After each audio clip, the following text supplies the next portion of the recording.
നമസ്കാരം.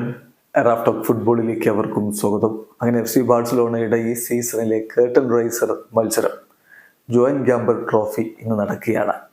ഇന്ന് രാത്രി ഇന്ത്യൻ സമയം 11:30 FC ബാഴ്സലോണയും മൊണാക്കോയും തമ്മിൽ കളിക്കും. നമുക്കറിയാം, എല്ലാ സീസണിലും ബാഴ്സലോണ അവരുടെ ക്യാമ്പയിൻ ആരംഭിക്കുന്ന ജോൻ ഗാംബർ ട്രോഫിയോടുകൂടിയാണ്. അതിൽ അവരുടെ ടീമിനെ, പുതിയ സീസണിലേക്കുള്ള ടീമിനെ ആരാധകർക്ക് മുന്നിൽ അവതരിപ്പിക്കും. ഇപ്പോൾ ഈ സീസണിൽ പുതിയ കോച്ചിന് കീഴിലാണ് അവർ കളിക്കാൻ ഇറങ്ങുന്നത്. ടീമിൽ മാറ്റങ്ങളുണ്ട്. ഡാനി ഓൾമോയെ അവർ കൊണ്ടുവന്നിട്ടുണ്ട്. അതുപോലെയുള്ള ചില നീക്കങ്ങൾ അവർ നടത്തിയിട്ടുണ്ട്. അതേസമയം സെർജി റോബർട്ടോ പടിയിറങ്ങുകയാണ്. ഇനിയും ചില മാറ്റങ്ങൾ ഉണ്ടായേക്കുമെന്ന് തന്നെയാണ് റിപ്പോർട്ടുകളൊക്കെ സൂചിപ്പിക്കുന്നത്.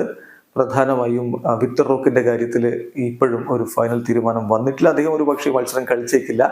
അത് പക്ഷേ ഫീവറും അതുപോലെ ഡിസ്കംഫർട്ടും ഉള്ളത് കൊണ്ടാണ് എന്ന് സ്പാനിഷ് മാധ്യമങ്ങൾ റിപ്പോർട്ട് ചെയ്യുന്നു.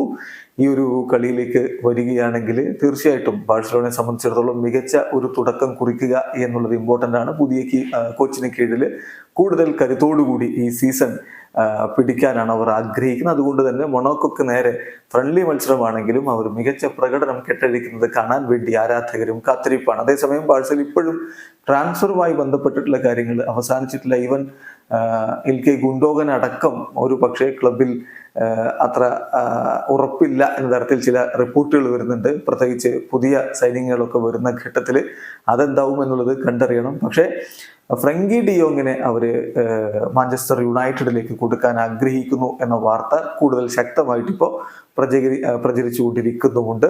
അതോടൊപ്പം തന്നെയാണ് നിക്കോ വില്യംസിനായിട്ട് ബാഴ്സലോണ ശ്രമിക്കുന്നു. ഇതുവരെ ആ കാര്യത്തിൽ ഒരു ഫൈനൽ തീരുമാനം ലഭിച്ചിട്ടുമില്ല. എന്തായാലും ഇത്തരം ട്രാൻസ്ഫർ ബന്ധപ്പെട്ട കാര്യങ്ങൾ ഒരു ഭാഗത്തു കൂടി നടക്കവേ ബാഴ്സലോണ അവരുടെ കർട്ടൻ റൈസർ മത്സരം കളിക്കാൻ പോകുന്നു. ഇന്ന് രാത്രി ഇന്ത്യൻ സമയം 11:30. വീഡിയോ അവസാനിക്കുന്നു. ഫുട്ബോൾ ലോകത്തെ കൂടുതൽ വിശേഷങ്ങളുമായി റാഫ്റ്റോക്സ്